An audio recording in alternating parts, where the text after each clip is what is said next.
Hello and welcome to this edition of Money's Best Friend with me, Vivek Law. Even as the festive season is in full flow, we have been flooded with mails on how to plan one's investments.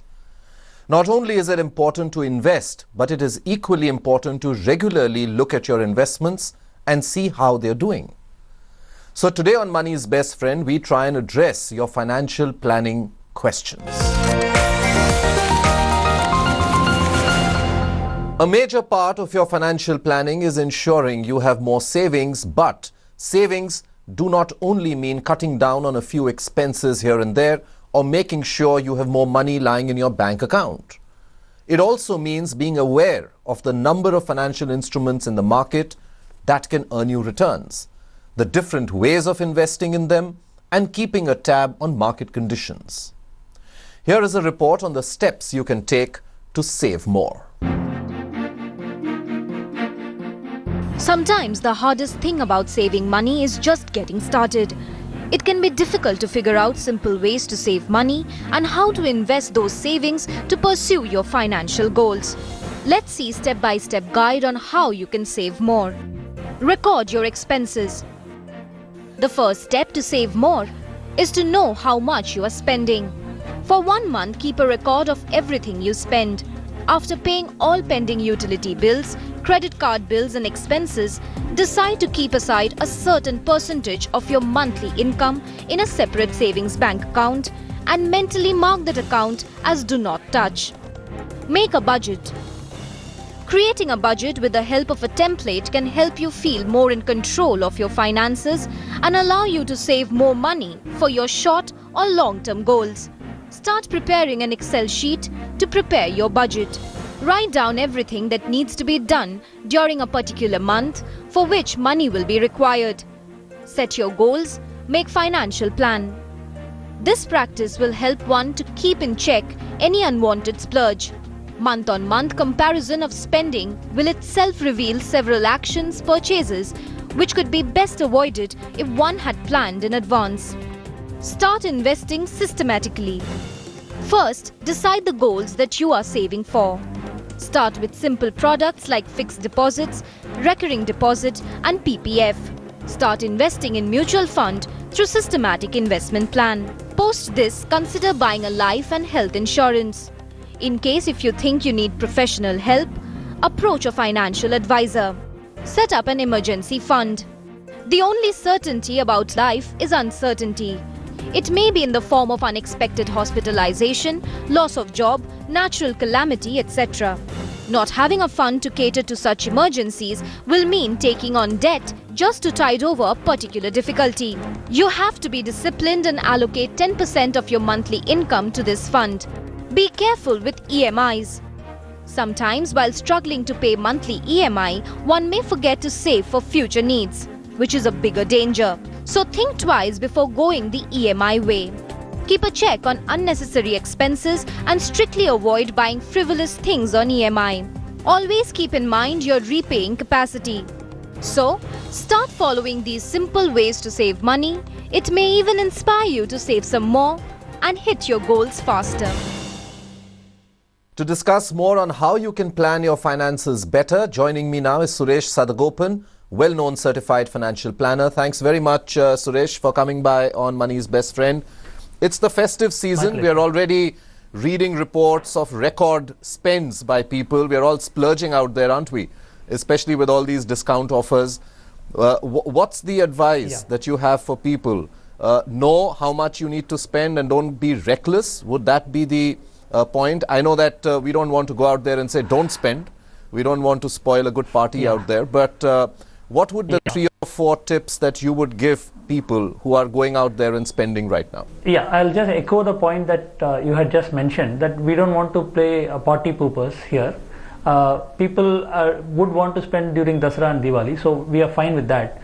The only point is we would prefer people to stay within the budget, and whatever they have budgeted, like say 30, 40,000, 50,000, whatever, they should tend to stay within the budget. And the good point at this point is that there are a lot of offers which are going on at this point. Probably people can save maybe 15, 20, 25% on whatever they wanted to buy. The only word of caution is that they should not go overboard, because there are so many very tempting offers these days. So one should refrain from going overboard on some of these offers and buying stuff which would not be a prudent thing to do. So apart from that, go ahead, splurge, party, have a great time. Suresh, one of the points I want to focus on this edition is the fact that while we have talked in the past about what are the kind of financial products that you can invest in, I think it's also important to, from time to time, keep looking at your investments. Now, that doesn't mean that you look at them on a daily basis. And where I'm coming from is that, you can have a situation where a particular scheme or a particular fund is not doing too well. And if you just keep sitting on it and don't move or don't act on it, you could actually end up losing money. We saw a recent instance, which was a one-off, which was to do with one particular fund and its investment in a certain company's debt, which went a little topsy-turvy and investors lost money. So the larger question is, how often should you be looking at your investments, whether it's equity or debt? I would say good frequency would be once in 6 months or even once in a year for long-term corpuses. Not looking at the portfolios is not really an option. Once in 6 months is fine. Even once in a year is fine for most people who are looking at building a corpus for the next 20-25 years. So normally, as financial planners, we look at our clients' portfolios once in 6 months. We find that to be perfectly fine. The only word of advice I would like to give people when they are looking at portfolios is that they should not look just at the returns which that particular fund is giving. There are two parts to it. One is, don't look too closely at only the returns given by specific schemes. You have to look at the overall portfolio return, because I believe the portfolio has been constructed in a particular way to take care of your risk tolerance levels and your specific needs. So just because one scheme is not doing well, maybe the fund manager has taken a certain call and it has not played out completely. As long as you have faith in the fund house, as long as you have faith in the fund manager, you have to give a few quarters. If there is 1 or 2 quarters of underperformance, that does not call for completely discarding that scheme and getting into a new scheme. So long-term thinking is what is required in terms of even portfolio reviews. All right, Suresh, as I mentioned up front on the show, lots of queries which we've got from our viewers. We're going to try and take some of them today with you. It's time to take the first query. We have Deepak Jha from Mumbai. Hi, Deepak. Hello. Yes, Deepak, how are you? I'm doing good. How about you? Are you spending a lot this festive season? Yeah, I'm planning to. With all your advice, I'm watching your show. Okay, well, we've not said don't spend, but all we've said is spend a little cautiously, spend within your budget. So I hope you do that. But tell me, what's your investment related question? I'm 30 years old. My goal is retirement planning. Okay. I'm investing about 16,000 per month in equity mutual funds. I have a doubt regarding my, between a multi-cap fund and a mid-cap fund. What is more preferable and advisable given the long time horizon? Because in multi-cap you give a flexibility to the manager to decide as per his discretion, whereas in mid-cap you give fixed mandate. So for as long as 28 years, is it right way to give a fixed mandate to the manager, or multi-cap fund will suit more in my case? Okay. Just one quick question, Deepak. You said you have a few schemes. Is this a mix of mid-cap, multi-cap? What is the mix of these schemes? Are they focused on just mid-cap, or do you have a mix of different kinds of schemes in your portfolio? So I invest about 16,000. 8,000 is multi-cap. Then 4,000 is large cap, and 4,000 is mid-cap. Okay. So am I overexposed to mid-cap? That's what my concern was. All right. Okay, Deepak, I have with me Suresh, who's going to answer your question. Well, first up, Suresh, it's really amazing, isn't it, that he's 30, he's already started investing, he's so clear about his goal. He's talking of 28 years. I mean, how often do you hear people, at that age looking at 28 years horizon? You've got a fair idea of his breakup of his existing scheme. You've heard his question. What would you advise him? Correct. Yeah, first off the cuff, Deepak, I mean, you seem to have done a lot of research in terms of mid-cap fund, multi-cap funds. So, I mean, your research is spot on. But there are certain views as far as mid caps and multi caps which I would like to share with you. See, you are just 30 years old, you are saving something like 16,000 rupees, and a lot of it is for retirement. There is absolutely no problem in terms of having a mid cap fund, because if the mandate is very clear, that is, the fund manager is going to stay in the mid cap orientation, it is not a bad thing for you. You have also mentioned that you are kind of moderately aggressive. So having a small portion, maybe 4,000 rupees out of a 16,000 investment in mid cap at this age level is not a bad thing. Now coming to multi-caps really mean that you are surrendering the choices to the fund manager, which is not a bad thing, first of all. But the point is, it can lead to unintended results. Like for example, the fund manager can stay invested in large cap funds for a long period of time, which is not what you may want to have in your portfolio. So I would say that a mix of large cap, multi cap and mid cap, the way you have put together your portfolio, is actually fine enough, is actually good enough. Review your portfolio once every 6 months, even once every year is perfectly fine. And if you feel the need to change from mid cap to multi cap, it can be done. The point is, your portfolio is extremely long term. There needs to be a certain amount of mid cap exposure, because that is going to give you the kicker as far as investment returns are concerned. So ensure that you have maybe 25-30% in mid caps, whichever way you invest. I mean, maybe mid cap fund directly or through a multi cap fund. So that would be my advice.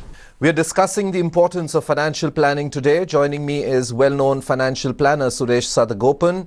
We'll take some more queries from our viewers now. Jitin Sharma from Faridabad is on the line. Hi, Jitin. Hello, sir. How are you? I'm good. How are you? Very well, sir. Very well. How is the festive season going? Yeah, a lot of buying going on. Are you online all the time? No, I stopped it. Be careful, all right? Because I Yes, know yes. that there are lots of discounts out there. Just don't go and ruin your financial plan because of that. Yes, Now tell me, how has right. your investment been? What have you been doing with your money? See, as written in the mail, I've been investing. I've just started SIP in 3 mutual funds. Okay. One is Axis Long-Term Equity. Second is Birla MNC Fund. And third one is Frontline Equity. Okay. I've started 1,000 per month in these 3 SIPs, and I've also been doing RDs for 10,000 and 5,000 respectively. Okay. How old are you, Jitin? I am 30. 30. And I'm Yes. presuming that you are investing with a reasonably long-term horizon in mind. Yes. Okay. All right. Suresh, again, another 30-year-old with a long-term horizon has already started. One thing which I found is that he has a sectoral or a thematic fund, so to speak, in his 3-scheme portfolio. Other than that, he seems to be, in the large cap kind of a category or diversified equity category, which seems fine. Do you think he's on the right track? He has a lot of RDs as well, as he's talked about. Given his age, given his ability to take slightly more aggressive calls, what would you advise him? I think, Jitin, you are taking, you're erring on the side of being conservative. Something like 15,000 in RDs at this point in time probably is not called for. You may probably have a good reason which I am currently not aware, but I would say that maybe 60% of your money should go into equity and 40% or less can go into debt. If you're saving up in RD for some very short-term requirement, that could be a reason. But otherwise, you should allocate maybe 60-65% in the long-term corpus, because what you're saving, 3,000 rupees, will not add up to much if you are looking at it from the point of view of retirement or children's education or one of those important goals. You know how much money we require for children's education these days, and you know how much money you require in crores for retirement. So I would very strongly suggest, unless of course you have very valid reasons for doing otherwise, to put in something like 65% of your money in equity oriented assets. As far as the current portfolio that you have in terms of Axis Long-Term Equity and Birla Frontline and things like that, those two are perfectly fine. Axis Long-Term Equity is a tax saver fund, so probably you are investing from that point of view. It's a good multi-cap oriented fund currently, so that is perfectly fine. And as far as Birla MNC fund is concerned, I'm sure you have gone with the returns. The returns have been good, so there is nothing wrong. Only that normally as financial planners we will suggest a thematic fund much later in the portfolio, not at the beginning of the portfolio. Beginning of the portfolio we will probably suggest a large cap fund, maybe a multi cap fund, maybe a mid cap fund, maybe a balanced fund.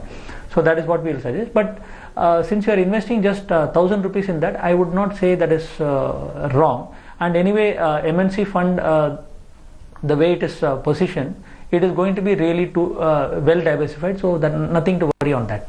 Okay, Suresh, we have an email coming in all the way from New Zealand. Anu Marva has written in to us. She's an NRI settled in New Zealand. She's 58 years old. She's working with the government of New Zealand. Her husband is 63 years. Her daughter is married and son is yet to get married. Maybe in 2 or 3 years' time, she writes in to us.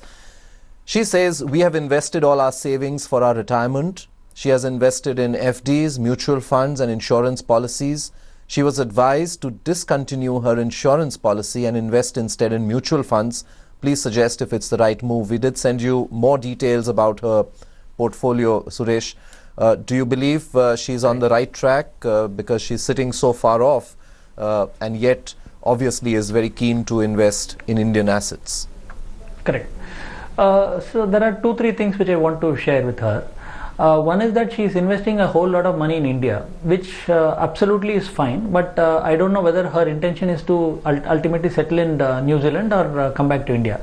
If her intention is to settle in New Zealand, she should start investing some portion of her investments in New Zealand, even though New Zealand may not give that kind of return which the Indian assets do give. But one also have to take into account the currency risk, which in all cross-border transactions that risk is a real risk, and a lot of people have suffered that risk. So number one, I would suggest if at all she is going to stay in New Zealand, she should consider investing in global assets. So that is point number one. Point number two, she has been investing predominantly in FDs, which is fine considering her age. It is fine, but only that maybe 25-30% of her assets could be in equity, because only if we have an exposure to equity, her portfolio can last for the long period of time which most of us are facing today, maybe 25, maybe 30 years today. And as far as the insurance product is concerned, she has bought this ICICI Pru Elite 2 product. So my point is that, if she has bought this product at 57, and I did a rough calculation, the life cover comes to more than 50 lakhs in her case. So a person who is at the fag end of the career taking a life insurance, it does not sound right to me at all. Mostly there may be no requirement for insurance, and at age 57 and 58 you will be paying a whole lot of money in terms of mortality charges. So I think whoever has advised her to surrender the policy has advised her rightly, in my opinion. The surrender charges are something like 6,000 rupees. It will go into a discontinuance fund, so you will have to pay the 6,000 rupees as charges, and that discontinuance fund, it will remain in the discontinuance fund for the next 4 years more. At the end of 5 years from the time that she has taken the policy, she will be able to get that money back. In the interim, it will give a net effective 3.5% return. So the point is, it is not advisable for her to continue this policy. The 6 lakh premium which she wants to pay, I think she is advised to invest in other products, not continue with this life insurance product for the reasons we have discussed. All right, Suresh, like always, thank you very much for coming by and sharing your perspective with our viewers here on Money's Best Friend. Thank you. My pleasure. All right, with that, it's time to wrap up this edition of Money's Best Friend. We do hope it has given you enough reason to start planning your finances immediately. If you have any queries related to equity, mutual funds, insurance, real estate, gold, then do write into us at moneysbestfriend@aajtak.com. Have a lovely weekend.